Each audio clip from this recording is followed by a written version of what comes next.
What's going on, guys? The 5 Yard Pass podcast with me, Suddy. This is Sham, and we'll be talking about the games for midweek. Some crackers, Sham. Some crackers, some upsets.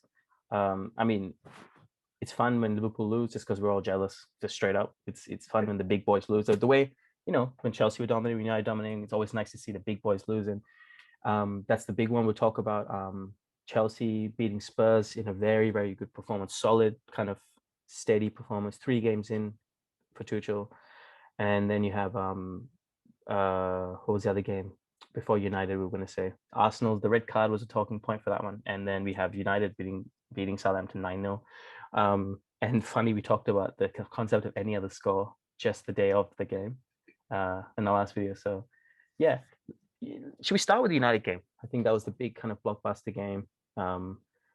Talk us through the game, talk us through the lineup, and what do you think of this? Where do you think this leaves United overall? Yeah, I mean, firstly, that I forgot his name. The kid making his debut, 82 seconds. Jesselnik. Jesselnik or something, yeah. Jankovic, sorry, Jesselnik's a comedian. So, worst debut ever. I remember Jonathan Woodgate scoring an own goal. For Real Madrid. In his debut. This would be up there. But he also scored a goal in his debut, Sean. He scored a goal and a red card. Yeah. Yeah, it's like covering all. It's just feeling. But look, United. When that happened, that was the second minute of the game. Southampton went to the low block. United have struggled against the low block, but obviously didn't in that case. Once Bissaka scored, and it was good just to see him score, because, to be honest, people tend to think you're playing better when you score as opposed to when you're not. It gets a bit of pressure off him, just getting on the score sheet. And then, United broke Southampton open, basically scored 4 goals in about 20 minutes. And then they went on a run at the end of the game as well. It was helped by the fact that I think they were 7-0 or 6-0 up when the penalty happened and the second red card came in. But the thing was that it's easy to say, they won against 9 men, but you still have to play well. You still have to do the right things. And they went out with the right mindset. I still feel United are a bit of a confident side. They do. Like when you see the performances against Liverpool and Arsenal recently, they could have won those games if they had more confidence. Come out here, it remains to be seen for me whether this is the sign of something more permanent or the beginning of the genesis of a great new United team, or if it's just a 9-0 result against a team with 9 men. So I think that's still up in the air. But individuals, McTominay had a standout performance. Shaw and Bissaka looked good going forward. Didn't have to do much defensively, but did what you expect from United fullbacks. Martial getting a couple of goals could really set him up to play well in the second half of the season as well. I think first goal was very good. The first goal was very good. Yeah. Like he's deceptively strong, and he holds the back very well. I think he's learned that from Igalo, just sort of holding a man off behind him. Igalo, Cavani, Zlatan, you name it, man. Yeah. The swagger that he sort of had towards the last season, and particularly the latter part of last season when he was doing quite well. He doesn't look so introverted. You can see with him, he goes into himself when he's not confident, but he's starting to come out. Even I think there was a game last season where he sort of pointed at Rashford when he scored a goal because he passed Rashford on the, Yes, I remember that. Yeah. And they were both kind of going for it. Yeah. So, I felt sorry for Southampton at the end. There was footage I saw where they were basically playing with a 5-3-0, and you could see all of their 8 outfield players in the same shot, and they're all sort of frantically trying to in the box. Yeah. I hope they see it as an aberration, because it'd be very difficult for them. They lost 9-0. A lot of these guys would have been in that team. I know Ward-Prowse played every minute of both games. And they would have felt like they rebuilt, and the zenith of that would have been beating Liverpool, although they have beaten, they beat City. They also drew with United last season. So there's definite signs of growth. You just worry with a few crucial players out. Is that going to make them, tumble down the table and feel like they've not gained anything? Or is it just, can they shrug that off, and that'll be a test for them as well? Yeah, completely agree with everything you're saying. I think there's not much of the game to analyze, just because it is an aberration of a game, and analyzing this game will not be kind of representative of, let's say, if United could play better and draw the game in the weekend against Everton. So without going into much analysis, I think every game's got an objective, and the objectives changed through the game. Obviously, the start of every game is to win, and as the game goes on with the red card, I think United did something they haven't done for a while, which is take advantage of an unfair advantage, which historically United had, they'd be a man up. Actually, Yeah. So you think about what can you derive out of a game that perhaps was very unfair was the fact that they took their chances. I'll just kind of, if you look at the shots on, if I can get it up here, I always lose this fucking thing. Yeah, I think they had about 15 shots on. So taking half of your shots on target. Sorry, open play shots. Yeah, excuse me. Yeah, so 20 shots on, 9 went in, so that's 50%. Scoring 9 goals, top scorer of the Premier League, keeping a clean sheet. A bit lucky, very lucky. yeah, I don't want to get into that. entertainers now. They've got Sorry, what? They're the entertainers. They've got the most. Yeah, apparently. So I only want to talk about this game first. It does If balance this was a this one loss because their goal difference was pretty poor. It's now better. yeah, It's the second best in the league, which given their second makes sense. So yeah. I mean, the Leeds game cancelled out the Spurs game, and this just kind of made made the goals more reflective of where United have been all season. Yeah, actually, it's a good point. Actually, if I looked at the table before the game, I was thinking if you looked at this goal difference, you just feel there's something missing because the goal difference is so low. But it's been changed massively with this 9-0 win, and that's what it's about, man. It's about taking advantage of the weaker opposition when you can, putting goals past them, getting the confidence, and people kind of already as quickly as it came and went, people have forgotten about the Sheffield game and the Arsenal game. The goals, the 3 goals, the average of was that it's got 1 against Sheffield, so 3.3 goals a game in the last 3 games. You just kind of forget about it. So that's what you got to do. And like I said, not much to analyze. Nice to see Bruno kind of back amongst it a little bit. My favorite goal, my 2 favorite goals were the Cavani goal and the Scott McTominay goal. The header. no, why? I don't know. I thought the Cavani goal took a lot of skill, a lot of placement, a lot of calm, which is what Cavani is known for, being a very cultured, experienced striker. I also like Cavani. I think he's a real European player, like the of old, kind of the Batistuta kind of type. And Scott McTominay, Scott hits a ball very well. He hits a ball like Jared passes, kind of that on the floor, backspin, but on the floor and just goes in. When I see him hit it, it almost felt like the ball was going underneath him. Like he really got over it, and he really cleaned it as well. And you've got that mass in there. He's got a similar. He's probably a bit taller than Gerrard, but has a similar frame. If you get that, yeah, they hit it really. He has he has the thing about Scott. I'll talk about him, I guess, because I think he for me is a better version of Darren Fletcher as a player, as a kind of as a player. But what will hold him back, I guess, is what will hold him back is sometimes his decision making. There just seems to be something lacking there, which Fletcher had, and I think that lacking thing is probably Ferguson. Where Ferguson will probably give him an instruction or two, a bit of motivation or two that would maybe set him apart. And Darren Fletcher as well had more opportunity for big games. But again, Scott McTominay is 22, 23 years old. The way United are going, you can see opportunities coming in the future to show that he's a future talent, future leader. One of the kind of leadership groups, people like the leadership group you'll see in a few years' time. So overall, good game. I got nothing much to say about it. It was absolutely delightful. I got my Hawaiian shirt on to celebrate. And one thing that's worth pointing out is Southampton was starting to play a few youngsters. And I think as we get on in the second half of the season and injuries pile up, we're going to start seeing a lot of lineups with a lot of youngsters and a lot of one-sided games. And when I say one-sided, just teams getting in front, and not necessarily one team a lot better than the other, but if one team gets in front of the other, you're going to start seeing a lot more lopsided games and teams not necessarily fighting back, particularly if that team has youngsters in it. So I said before, the first half of the season was really all over the place, 9 different teams on top. Second half of the season, you might see just see teams going on long stretches of comprehensive results, particularly if they can the best players on the pitch. I mean, that's the danger of that's the danger of Man City right now.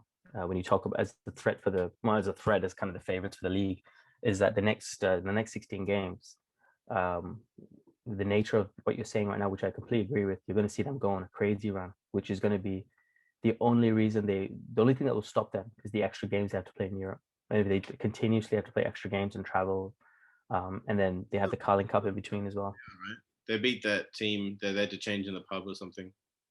Cheltenham. Cheltenham, yeah, they're in the FA Cup. They're in the league. Well, they're going to win the League Cup probably against Spurs. No way, Jose.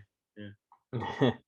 And then they have Borussia Mönchengladbach. So, but yeah, look, that's a danger of Man City getting that kind of momentum. They're going 5-0, 6-0, and yeah. Shall we change gears?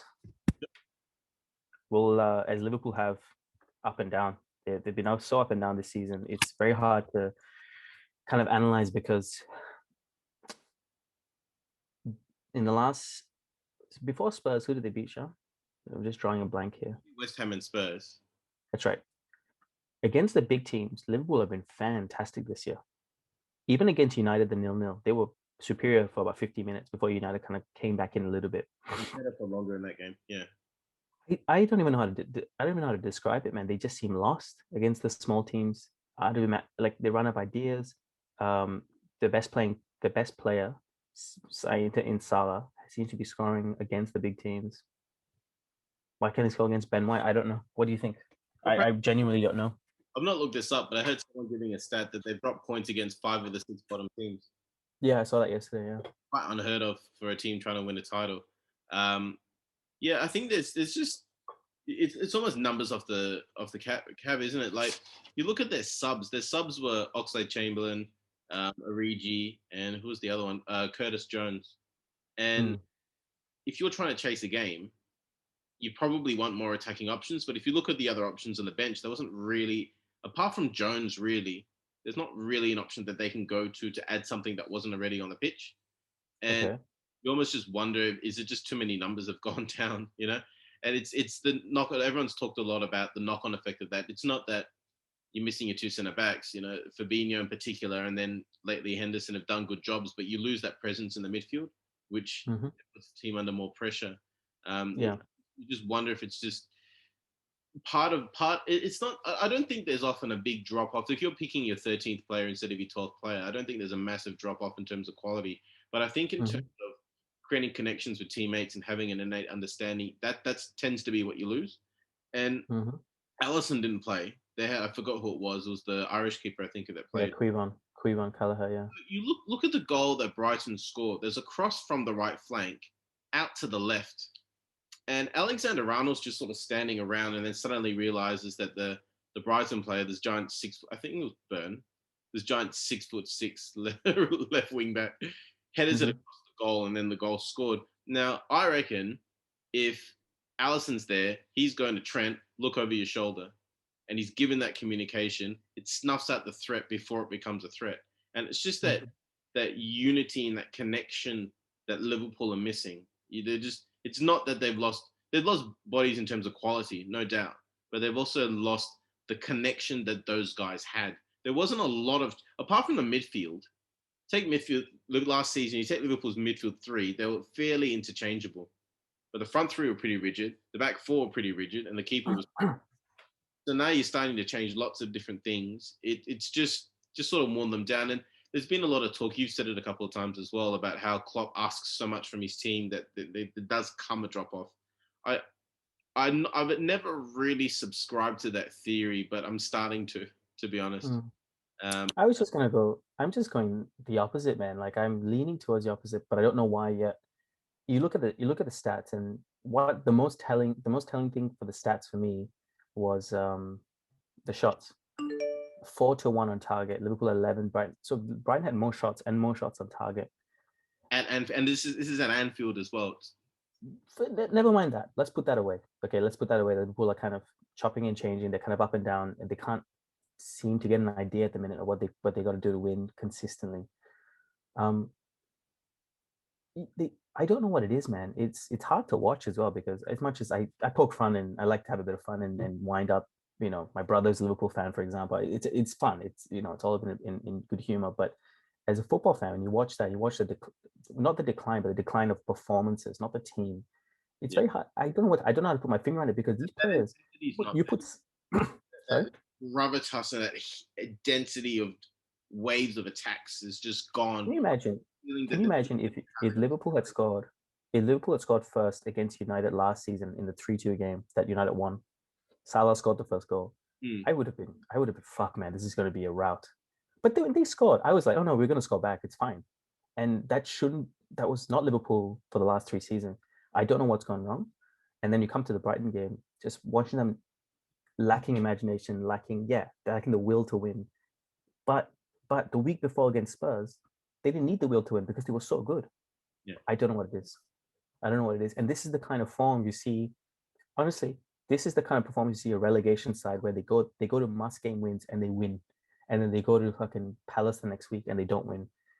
This is the kind of thing you see from a team with, they're going game by game without a kind of As you say that, I'm thinking of United in the past couple of years. Like, Ollie's in trouble. Exactly. No, it's absolutely right. United played like relegation, like kind of relegation. That's a horrible thing to say. But What was that? No, just in the sense that it's a ribbing, I suppose. But yeah, just a bit like that. Like they when they can, because they've pulled out so much of themselves, there needs to almost be a reason for it as opposed to it happening naturally. And they've probably gone to that game thinking, it's Brighton, it's at home, we can win this, and not necessarily pull that out. And Brighton are in form, man. They've got 10 points from their last 12. They beat Spurs. Yeah, before that as well. Yeah, they're probably safe now. I'd like that player Burn. I've never seen a 6'6" left back. He's like he's 2 centimeters shorter than Peter Crouch, for crying out loud. And he's just this lanky fellow. It was quite fun to watch. And they had the centre back White, who's getting a lot of attention. But they played the plan. They knew when they wanted to keep it tight. When they went forward, they really went forward. They dictated large parts of that game, and that was the strangest thing. Liverpool last season would not have allowed them to dictate that game, but they were able to, and that's the sign. It's they can still pull out certain moments, but just giving that 90-minute performance right now just seems a bit beyond them, just because they're either exhausted or drained emotionally, or some combination of that. Having bodies out doesn't help. There's just a lot of things going against them at the moment. But at the same time, get a couple of bodies back, it could all click in again. I don't doubt it. Hard to read. It's easy to come in. I mean, we praised them a fair bit after the West Ham win, and this is not a smackdown at Liverpool, but they're just hard to gauge at the moment. One thing I will say though with Klopp, he didn't play Jones, and I was a bit surprised that Jones only played the last 10 minutes. I'd have liked to have seen more of him, particularly he did make a difference against West Ham. So I was surprised, and he came off the bench against West Ham. So maybe Klopp wanted an option B, and that was his option. But I thought he came on too late to impact things. Can I just point out one tactical thing I had in my notes? I forgot to say it out loud. The thing that Brighton did well, perhaps better than any team that's beaten Liverpool this season, was the back four that played never got sucked into the wide areas a lot. There's a kind of middle ground that they played very well. Teams that have been broken down by Liverpool before get sucked into getting the back four stretched a lot, like Constantine, I know, because they're going back and forth. You kind of get out of position. But Brighton held the back four really well. Shit, they did hold it. And they're 6 and 8, I guess. The two in the middle were pressing Henderson, because if not Henderson, sorry, Thiago. And if you see Liverpool, when they run out of ideas today, they just go back and forth, turn back and forth. It's what LVG did with United, and Schneiderlin and Carrick were just kind of. When United play not well under Solskjaer, it looks the exact same. That's what I was watching it. It looks like United teams under Solskjaer that weren't sure how to play. Yeah. But look, we'll kind of finish it off here. I don't want to kind of rip United too much. But Brighton were fantastic value for the win. And a few players there, like Ben White, for example, getting a bit of credit. Very important himself, man. The manager, he would not be he wouldn't be out of his kind of place to ask for more money to build that team up, asking for more things, because he's doing very well. So that leaves Liverpool in 5th. Just I feel United's too far, and that they've got City. Like, what would you like? We'll do a preview of that game separately, but like, would you bring in one of the centre backs and try and get Henderson in the midfield? Like, it's quite crazy at the moment how this game could potentially turn out against City. and Yeah. they need a result or they're out of the title race. So I just want to get the exact points. it's I'm 7 trying to points. remember. Yep, that's right. So they got 10 points. Should they lose this weekend? Mm. Yeah. And the pressure's on, But they could win it. Like that's the thing with Liverpool. They could go there and win that game, and no one would be surprised. They could also go there and lose 5-0, and no one would be surprised. Like they're just so hard to get a read on. But you Yeah. have a feeling that they will summon something for this game because they'll know their season's on the line. And like you said before, that's when they tend to respond. So it's not so much this game; it's kind of like the game after that you kind of need to be worried about with Liverpool. The danger Liverpool have now, to finish off, the danger Liverpool have is they seem to be one game away from a proper smacking by a proper performance. And I'm not talking about the Aston Villa game. That was an anomaly. That was a full strength team. I just feel that they're a City game away, potentially a United game away, where they play United in April. So a Chelsea game, a rejuvenated Chelsea, rejuvenated Man City from a proper smacking, and you're gonna feel as a fan that they've progressed. They haven't, but you'll feel that way. And the club's duty, all clubs' duties, to the fans first. You never want to let your fans down. Confidence is And with that level. They're yeah, lacking confidence. Whereas last season absolutely, they knew they were going to win. yeah, Like that helped them win games that they might have not necessarily got 3 points from. yeah. But yeah, as you said, if every player was back tomorrow and they were 3 points behind City, I'd say they go win the league. But unfortunately, that's not the situation. You lose your best players. This is what you got to come up with better tactics, or sometimes you just got to cop a bad season. All right, we'll move on. Was it? You don't mind jumping into the Chelsea game? Yeah, let's get to the Chelsea game. They had, they had Solid performance, man. Jose Mourinho made a comment in the press conference asking him about Chelsea, and he goes, "I don't think Chelsea is very difficult to coach." It was such a smackdown from Mourinho. So But for him, that's what's it? 4 seasons. He's won what 3 in 4 seasons at Chelsea. hmm? He's won three league titles in 4 seasons at Chelsea. What happened in his second spell? He was only there one full season. 1.5. He won. No. He was there for 3. So he spent 5 full years at Chelsea Yeah. and won 3. That's a better winning rate than Ferguson. Yeah, Ferguson only won 13 and 26. Yeah. So it's Just slightly better. Yeah. Just slightly better, Yeah. But yeah, look, Chelsea first. There's positives and negatives in the performance. I think the positive is they've got a new formation. There's a lot. It's funny watching because it's that 3-4-3 I was talking about, or the 3-4-2-1. There's a lot of interchanging between players, and they seem to have got that right very quickly. Tuchel's only been there 10 days, and he's not trained them all the 10 days. They seem to have got that structure and that basic sense of how they want to play. You can see the team and how they're going to play going forward. So that's to be commended for doing that in a short period of time. Good to see Mason Mount play well as well. Sometimes good to see Mason Mount play, man. Well under one manager, and then they struggle under the next manager. So hopefully he kicks on because that's what he'll need to do. The thing about Chelsea though, you look at their wins. 2 goals came from fullbacks against the first game they won, which I think was West Ham. No, they're for Burnley, I think it was. And then Burnley, yeah. As well as they played against Tottenham, who are rubbish at the moment, they only got a penalty through Jorginho. But for all of their dominance, and Tottenham had chances in the last 10 minutes. They invited a bit of pressure onto themselves, Chelsea, by not putting Tottenham away.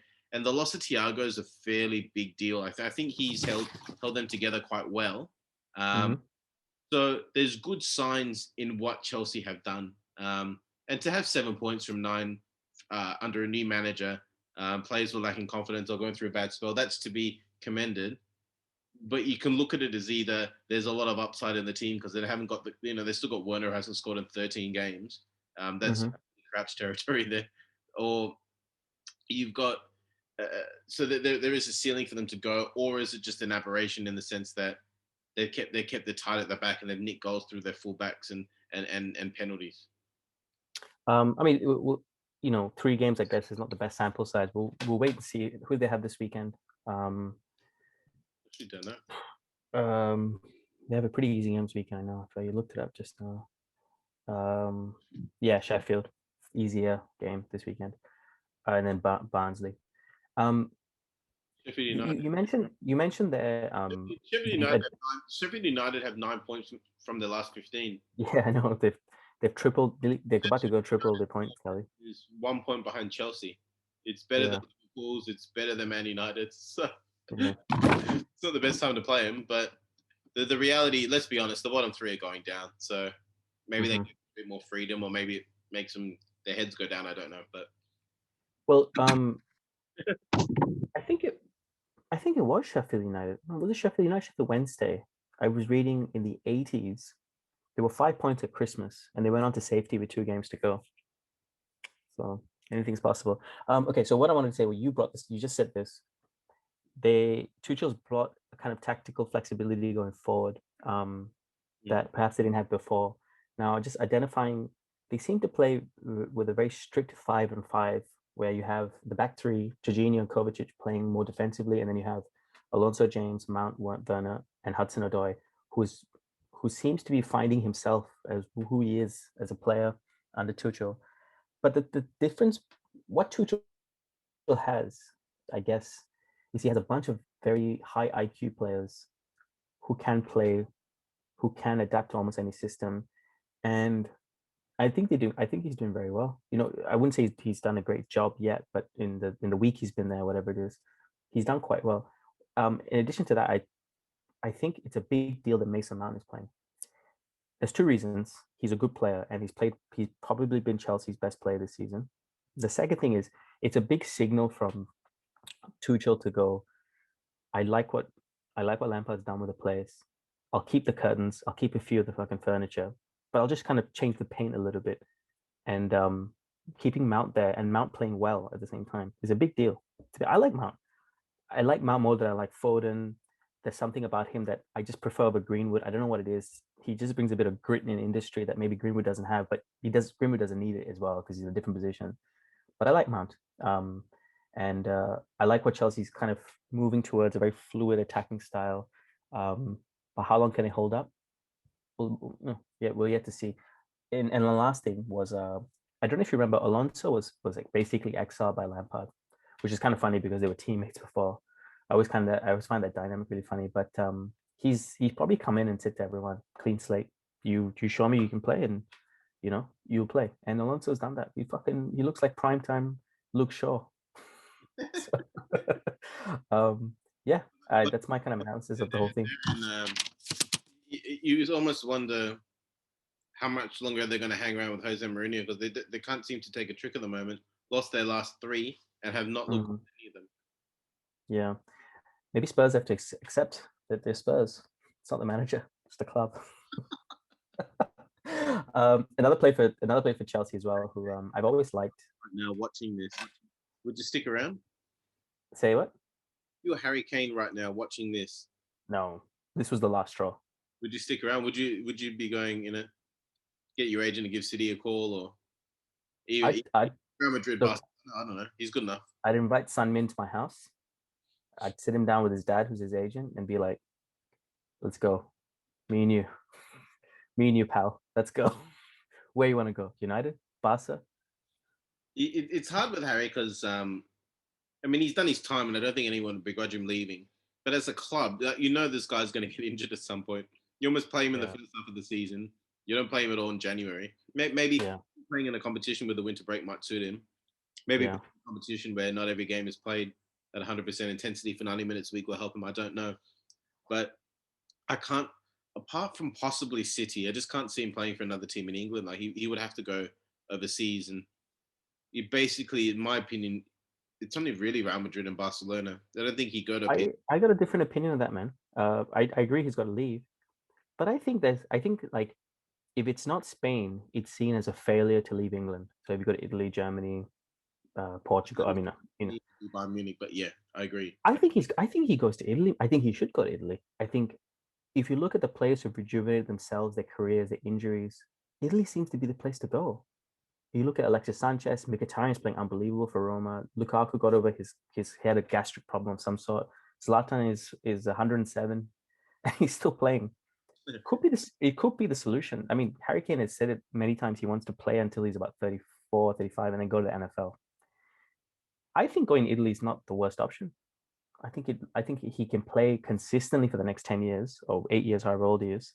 Yeah, how old is Harry Kane now? He's not a young player anymore. Because I was listening to I was watching a kickoff video they were doing about Joe Hart, and so they were talking about him when he played for Oh Torino, yeah, and they were yeah, talking about Italians, like they study a lot your weaknesses. So Joe Hart was perceived to have a weakness high on his left side, so everybody mm, shot high on his left side.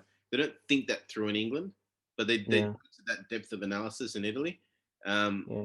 so that might increase his football IQ. It'd be interesting because he won't get the wages he'd be looking for to go to Italy. Mm-hmm, With the possible exception of Juventus. Maybe Juventus is mm-hmm, the new Ronaldo, I don't know. But mm-hmm. Juventus is the only club that give him the wages he's looking for. AC Milan and Inter Milan are rising again, so no one would begrudge him going to one of those clubs. And Zlatan and Kane up front, everything had to work together would be pretty scary, I think. Mm-hmm. Yeah, he needs. Yeah, look, I don't think no one needs to leave a club, but Lukaku. Because Lukaku is a bit like Son, like he likes running on past the last defender. I know mm-hmm. he's 3 and he can win a long ball, but Kane coming deep and Lukaku running on would be pretty scary combination. Yeah, I mean, how long has he been at Spurs now? As in first team for 4 or 5 years. He was under Tim Sherwood and then Six Poch. easy. 20, Yeah, 2014. 2014, 2014. Yeah, This, he started in the Europe. Yeah, it was Tim Sherwood first who gave him his debut. Yep. Anyway, yeah, it was the Leicester season. That's when he broke through. The year Leicester won the league. mm, Um, you can't blame the guy. He's he's been one of the best players of the season. You can't keep a guy like that at a club that doesn't win trophies. You know, I would say the same if United didn't win anything for 3 years and Bruno left. He wants to win, man. You know, um, speculatively, I think Italy would be the best option for him. But if you think about someone like him and Messi up front, that's mouthwatering. Or him and who plays up front for Madrid these days? Benzema. Yeah, interesting. So look, Spurs. I mean, that leaves Spurs. you can get Hazard on the pitch. He'd be Oh with the yeah, as well. Yeah. Hazard has more goals than injuries, man. Unfortunately. Um, so that leaves Spurs in an interesting position. Like it wasn't the worst result to loss. Then they were game in hand, 3 points behind Chelsea. Mm. But Everton kind of sandwiched between them, 36 points, 2 games in hand. Could leapfrog Liverpool and West Ham, but Chelsea there. Um, it'll be with a kind of win rate like this is very untenable to keep Mourinho. But that begs the question though, who could replace them in times like this? Who's going to replace him? Tuchel would have been a good option, but that's done. I don't know. Will Allegri want a project like Spurs? I don't think so. Allegri will take a Man City, perhaps that kind of nature, the nature of that kind of job. So yeah. Shall we move on to the last one? Yeah, the last game I wanted to cover was when we did our last video. One of the last comments I made was, "Don't count out Wolves against Arsenal. It's a home Yeah, for Wolves." yeah, And yeah. it came from 1-0 down to win that 1-2-1. Mm-hmm. Arsenal were winning 1-0. Had Mm-hmm. the off. I think was at the very end of the first half where that red card The happened, red card. Yep, that's right. and then Wolves got a couple of goals. Lena got himself sent off. I don't know if you saw that red card. It was a very awkward situation. Did you see it? What's happened When is he came out to head the ball. he went ahead the ball, but it skidded on, and he sort of thrown his elbow at it to knock it out of Yeah, bounds. yeah, Has gone red. So that's a big thing for Arsenal because we've talked a bit about Arsenal and their leadership. And Luis is seen in that group as a leader. He's also seen outside of the club as being prone to a bit of a brain fade from time to time. yeah. There's been a very steadying influence, I think, on that team. So missing them for their next game. Who's their next game against? I'm just checking here. Sorry, the next game is Aston Villa away. So Oh, that might. Wow, tough okay. game.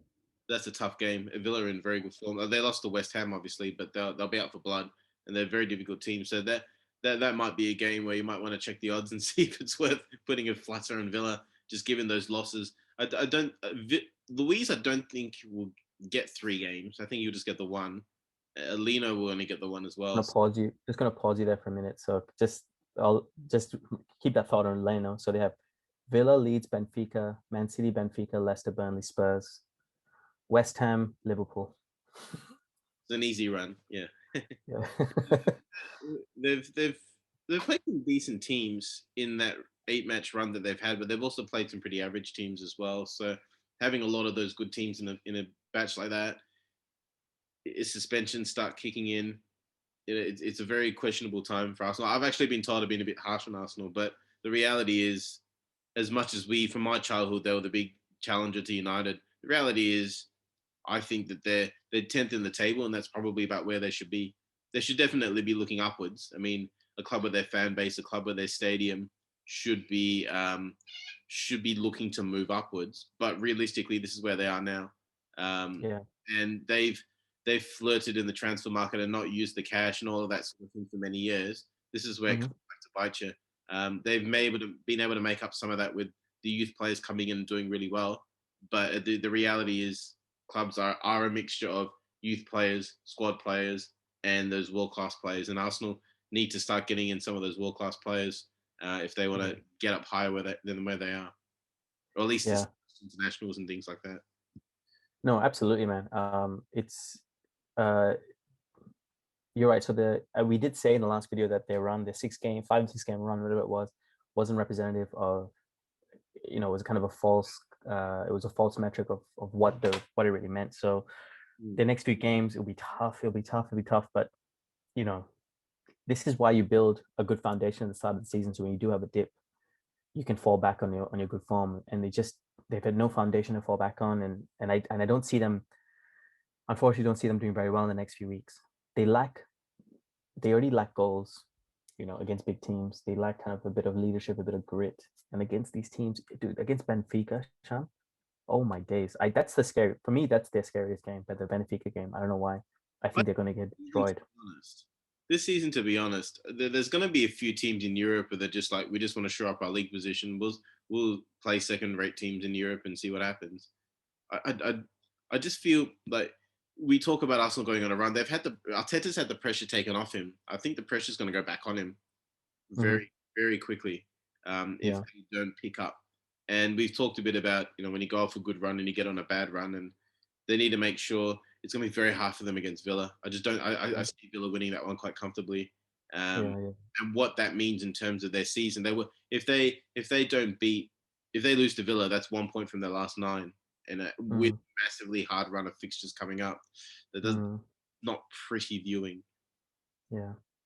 Um, yeah. On that note, that leaves Arsenal, as we said, in 10th at the minute. The couple of games, let's see. Yeah, so the 10th and 22, 31 points. Leeds could leapfrog them. Southampton could leapfrog them. They just, yeah. I mean, it's hard to kind of justify Arsenal's position. Kind of hard to defend it. Like I could make you an argument that Mm, Leeds are better than Arsenal right now. I could make you an argument that Southampton at their best are better than Arsenal right now. And yeah, that's I not the think. type of discussion we should be having about Arsenal. Yeah, no, you'd have a point. You could argue that, yeah. Um, they all seem to play similar types of football, but somehow Leeds and Southampton just seem to. You just feel they might just be better. Kind of a sad state of affairs for Arsenal. I think what doesn't help as well, Sham, and what doesn't help is you have these characters that's constantly criticizing Arsenal on the YouTubes and social media. It never helps, and it didn't help when United. It doesn't help any club, but Arsenal are the worst at it. They're terrible for it. You know, you have a fan base. It's very much what you see in like the US, where you have a fan base that is where you have a country that's drawn in by crazy commentary, the two sets of crazy commentaries, and no one can ever agree on one thing. And Arsenal's the worst for it, where you have like the AFT people, and then you have the fellow who went from AFT to Barstool Sports, and just constantly just yelling at the TV, and it just doesn't help anyone. That's honestly, I genuinely believe it's part of the problem because fans play a big part in how players feel. That's true, and I would say of all the Premier League clubs, with the possible exception of Newcastle, Arsenal fans have been the unhappiest for the longest. Like their last league win was the Invincible, and since then the club is just all the way down. They've been unhappiest for longer. Newcastle, we can completely understand why Newcastle fans are unhappy at the ownership. Arsenal fans Yeah, are unhappy just as long. Um, yeah. and you look at the influence that Wenger had there that was very underrated. There was a lot of hate going towards him towards the end. The bottom sort of fell out and he held it together a lot better than people give him credit for, I think. And that's Hmm. kind of shown now that the guys after him are not able to keep up to where he was. You think about Arsenal in like 08, 09, when they had like Philip Senderos, Jermaine Eladier, and Wenger came fourth every year. Mm. I'm trying to think of where they were like Chama. off the title, like at the end of the season. Like, Yeah, and even the year Leicester won it, they were close. They were close that year because they even beat Leicester at the Emirates. Danny Welbeck scored. They were about to win the league and they crumbled towards the end. But look, Wenger never came below fourth. And I think Arsenal fans now are just kind of, well, did he? No, Champions League every year for Wenger. Yeah. It might be 1 year towards the end where he didn't. 1 year towards the end. I would say at least until the last 2 or 3 years, yeah, he was making it every year. And he's So, there, Yeah, and I told my Arsenal friend fans, and I said, when you don't want Wenger to leave because who's the alternative? And look at United, they're still United, as well as they're playing, they're still recovering from that post Fergie hangover because it was not planned well. People left, Gill and Fergie left too quickly simultaneously, and yeah. The difference with United being they just have far superior financial backing to Arsenal. Arsenal kind of riddled with that debt, with that stadium debt, never really recovered from that either. On the playing set, like they've obviously financially recovered, but their playing has never recovered since those the Invincibles. I guess 06 was a sorry, not 06. 03 was a wild season for them. Arsenal played beautiful football with Perez and Henry and all of those guys.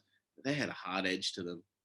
Like you wouldn't mess with Petit or Silva or Vieira or Tony Ray Parlour, yeah. Like even Freddie Ljungberg, like you wouldn't kick him; he'd kick you back twice as hard. And he's a midget, the hardness to those teams that I think has gone very underappreciated because of the pretty football that they were playing. And then they went to the pretty side and sacrificed the hard side.